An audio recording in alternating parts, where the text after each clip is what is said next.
TV의 한 프로그램에서 이런 질문을 하였습니다. 10억을 줄 테니 감옥에 1년 동안 갈 수 있냐는 질문이었는데요. 그만큼 돈은 사람이 살아가는데 꼭 필요하고 돈이 있으면 할 수 있는 것도 많습니다. 하지만 양심을 팔고 돈을 번다는 것은 당연히 말도 안 되는 일이라고 생각하실 겁니다. 하지만 우리나라의 대학생들에게 이 질문을 조사한 결과 감옥에 가겠다고 한 사람이 50%였습니다. 즉, 2명 중에서 1명은 10억을 받고 감옥에 1년 동안 가겠다는 건데요. 이 질문이 말이 안 된다고 생각하시는 분들은 오늘 퇴근하고 집에 가는 길에 그것도 사람이 아무도 없고 CCTV 또한 없는 한적한 곳에서 5만원짜리를 주었다고 가정해보세요. 여러분은 어떤 선택을 하실 건가요? 선택은 자유이지만 과연 그 돈을 모른 채 하고 지나갈 수 있을까요? 이번 이야기는 돈 그리고 양심에 관련된 내용이라고 합니다. 그럼 이야기를 시작하겠습니다. 안녕하세요. 저는 허스입니다. 여러분은 원양어선이라는 말을 들어보셨나요? 아니면 새우잡이 이런 말을 들어보셨을 겁니다. 사실상 그런 것들은 나쁘게 비유되곤 하는데 정말 많은 빚을 져서 돈을 벌러 간다라고 생각하시는 분들이 계실 수도 있을 겁니다. 하지만 그런 일들은 거의 없고 지원자들이 인맥을 통하여 배를 타곤 합니다. 그 대신 돈은 생각하신 대로 땅에서 일한 것보다 급여가 높긴 합니다. 업무 강도가 센 배를 타면 6개월 동안 약 3천만원 정도의 월급을 받으니 말입니다. 이 정도의 급여를 받는 일은 거의 찾기 힘들 겁니다. 저도 그 당시에 군대를 갓 제대하고 빠른 시일 내에 큰 돈을 벌고 싶어 지원하게 되었습니다. 인터넷이나 이런 것을 통한 건 아니고 제가 살았던 곳이 어업을 하는 지역이었고 가족들이 어시장에서 생선을 주로 판매하였기에 아는 삼촌을 통하여 배를 타게 되었습니다. 배를 타서 제일 먼저 배운 것은 생선을 잡는 노동이 아니라 라면을 끓이는 것이었는데요. 대부분 어선의 막내가 새로 들어오면 일보다는 청소나 빨래 그리고 요리나 설거지를 많이 시킵니다. 배 안에서 6개월 동안 땅을 밟을 수 없기에 배 안에서 모든 것을 해결해야 했기 때문입니다. 큰 파도나 날씨가 좋지 않은 상황을 빼면 그렇게 배가 출렁거리지 않아 생각보다 적응이 빨리 되었고 원래 해산물을 좋아하였기에 중간중간 일을 하다 걸려오는 문어나 생선 등의 해산물을 정말 원없이 먹었습니다. 저는 새벽부터 일어나 밥을 차리고 아침에는 선원들의 업무를 돕고 밤이나 새벽쯤에는 잡아놓은 해산물에 술을 한 잔씩 하며 선원들과 어울려 이런저런 대화를 나누곤 했는데요. 보통 질문들이 돈 벌어서 뭐 할 거냐? 여자친구는 있냐? 가족은 어떻게 되냐? 였고 지인을 통해서 들어와서 그런지 말로만 들었던 그렇게 심한 텃세는 없었으며 나이가 가장 어렸기에 선원들이 정말 가족의 막내처럼 생각하며 잘 챙겨주었습니다.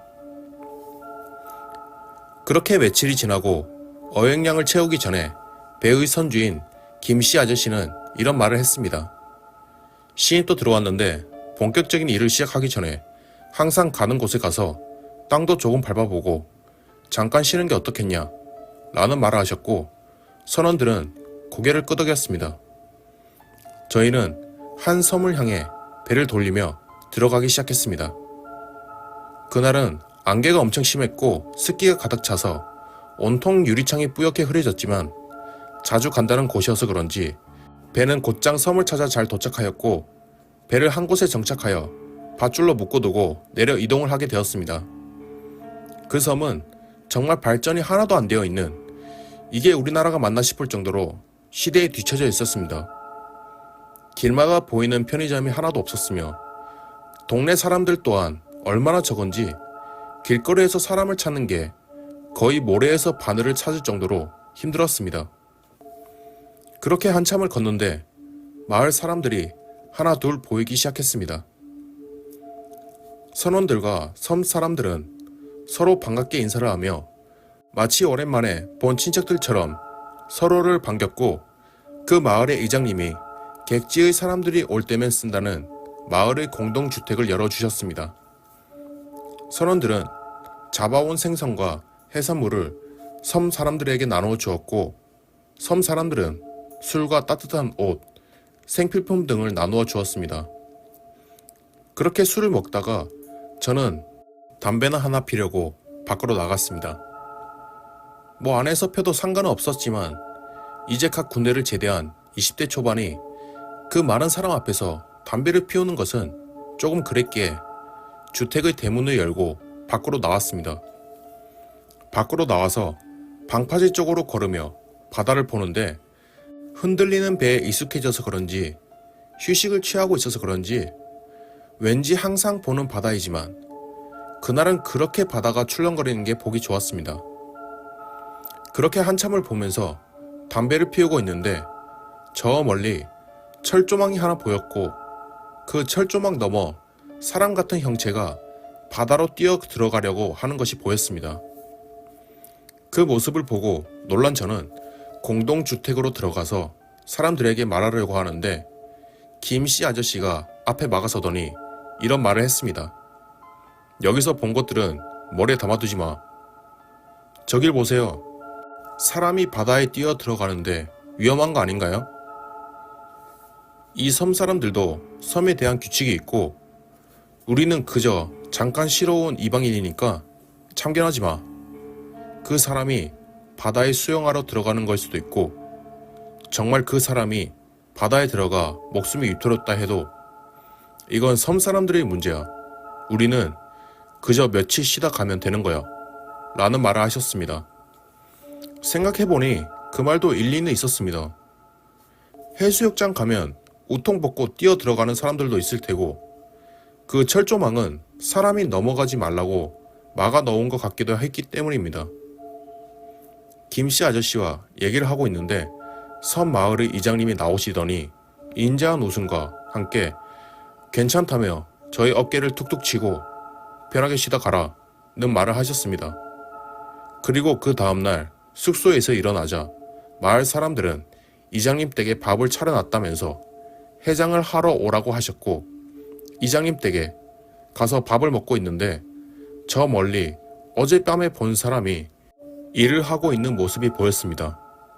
그 남자의 옷은 정말 새 것처럼 깨끗했고 그 모습 또한 정갈하고 깔끔하였기에 나 혼자 어젯밤에 무슨 생각을 한 것인지 스스로 어이가 없었습니다. 그렇게 밥을 먹고 그날 밤 또 술잔치가 열렸습니다.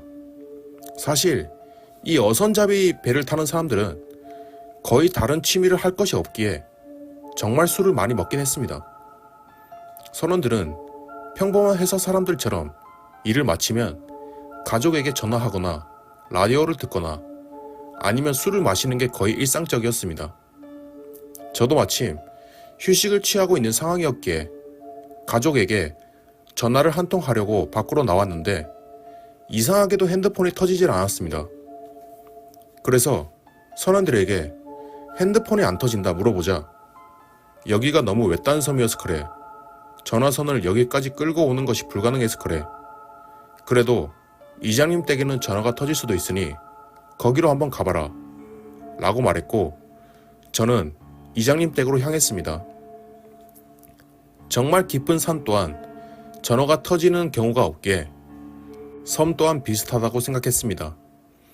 이장님 댁에 도착하여 전화가 터지는 장소를 잡기 위해 이리저리 돌아다니고 있는데 집안에서 사람들의 말소리가 들렸습니다. 2명의 목소리였는데 말투를 보아서 이장님과 선주인 김씨 아저씨라는 것을 바로 알 수 있었습니다. 둘의 대화는 이랬습니다. 이장님, 저번에 가져왔던 거 쓸만한가요? 글쎄, 아직 적응이 안 됐는지 계속 일하다가 도망가려고 하길래 문제가 있긴 해. 그러니까 초반부터 매질을 바짝 하셨어야지. 그래야 무서워서 도망 못 가지. 뭐 그래도 지도 섬 벗어나봐야 별 수 없다는 걸 아니까 빚 갚으려면 여기서 평생 일해도 못 갚을걸? 그나저나 집안일 할 연들은 없는가? 돈은 후하게 쳐줄 테니. 집안일이 아니라 이장님 장난감 하려고 그러는 거 아니고? 그거야 물건 상태를 봐야 알지. 조금만 있어봐요. 이번 어획량 다 차면 육지에 가서 몇 명 데리고 올 테니까. 신원에는 문제 없겠지? 당연하죠. 이미 가게에서 마이킹이라는 마이킹 다 땡겨 쓴 애들이고 나이도 꽤 있어서 돈 갚을 방법이 없어. 지들도 거의 포기한 상태라서 돈만 있으면 데리고 올 수 있어. 알겠네. 그럼 이번에도 선원들 보너스까지 두둑하게 챙겨줄 테니 잘 골라와 보게. 저는 그들의 말을 듣고 몇 가지를 추측할 수 있었습니다. 첫 번째, 그들이 말하는 물건은 사람이라는 것과 두 번째는 도망을 갈 수 없거나 이미 육지에서 빚이 많아 갚을 능력이 안 되는 사람들을 거래한다는 것입니다. 그리고 세 번째는 그 물건은 여자와 남자로 구별되는데 여자가 가격이 조금 더 높다는 것이었습니다.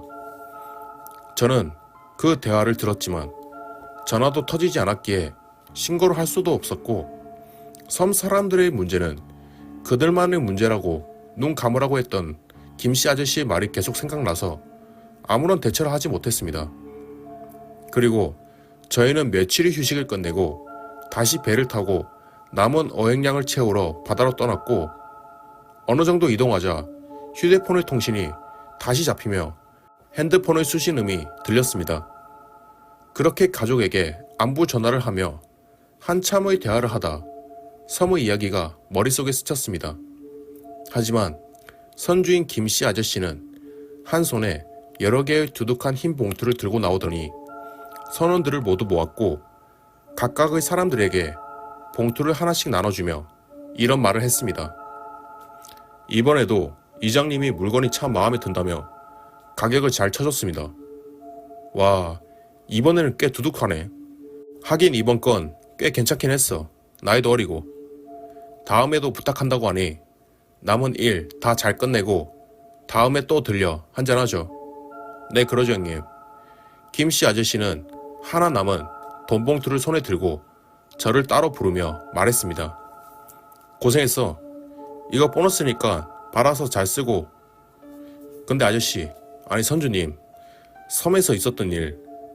아, 그거 내가 말했잖아. 섬의 일은 신경 쓰지 말라고. 그리고 이번에 물건까지 잘 거래됐으니 다음에도 또 보너스 챙겨줄게. 그리고 말이야, 이거 아무한테도 말하면 안 돼. 이미 모든 선원들은 알고 있는 사실이기도 하고 너도 같이 움직였으니까 우린 공범이라고. 네가 아무리 떠들고 얘기해봐야 이미 경찰들과 선원들 그리고 섬 사람들까지 다 이미 합의가 끝났어. 험한 꼴 당하기 싫으면 평생 아무 말도 하지 말고 입단속 잘하고 살아. 여기 지금 바다 한가운데야. 여기서 문제 생기면 경찰도 가족도 너 도와주러 올 사람도 아무도 없어. 배 타다가 사고가 나서 죽는 사람들이 얼마나 많은데 너 하나 죽어나간다고 기사 한 줄이라도 나갈 것 같아? 그러니까 그냥 기억에서 지우고 생선 팔았다고 생각하고 살아.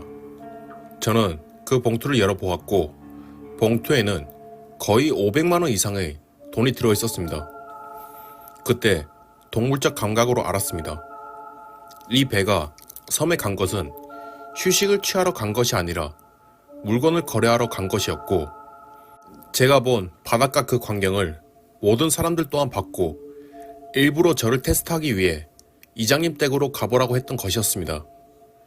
그리고 이장님과 김씨 아저씨의 모든 거래는 섬에 도착하자마자 이루어졌지만 일부러 제가 들을 수 있게 큰 소리로 안에서 들리게 말했던 것이었습니다. 그 사람들은 내가 딴 생각을 하는 즉시 죽일 생각이었고 그 후 제가 배를 탄 순간부터 그 어떤 누구도 나에게 말을 걸지 않았습니다. 저는 순간 느꼈습니다. 김씨 아저씨와 대화를 나누고 있는 이 상황에 배의 어떠한 기계도 돌아가지 않고 너무나 조용하다는 것을 말입니다. 그렇게 저는 아무런 내색도 하지 않았고 시간이 지날수록 상황은 무덤덤해졌습니다. 내가 나서봐야 상황이 달라지지도 않을 뿐더러 위험에 휘말릴 수도 있다고 생각했기에 어획량이 다 차서 육지에 돌아갈 때까지 그 일에 대해서는 아무런 말을 하지 않고 평소와 다를 것 없이 선원들과 잘 지내며 버텼습니다. 그 후 저는 6개월치의 돈을 전부 정산받고 다시는 배를 타지 않았습니다. 그때 그 사람들은 아직도 섬 사람들과 물건을 교류하며 지내고 있을까요? 그때의 일이 너무 이상해서 그 이후 일들이 궁금하긴 하지만 더 캘 수가 없었던 저의 경험담이었습니다. 여러분도 묻어둘 수밖에 없던 그런 이상한 경험이 있으신가요? 저의 이야기는 여기까지입니다. 여러분들에게 이런 특별한 경험이 있으시다면 저에게 이야기를 들려주시면 감사하겠습니다. 지금까지 이야기를 들어주신 시청자분들께 감사드리며 다음에는 또 다른 내용을 들고 오도록 하겠습니다.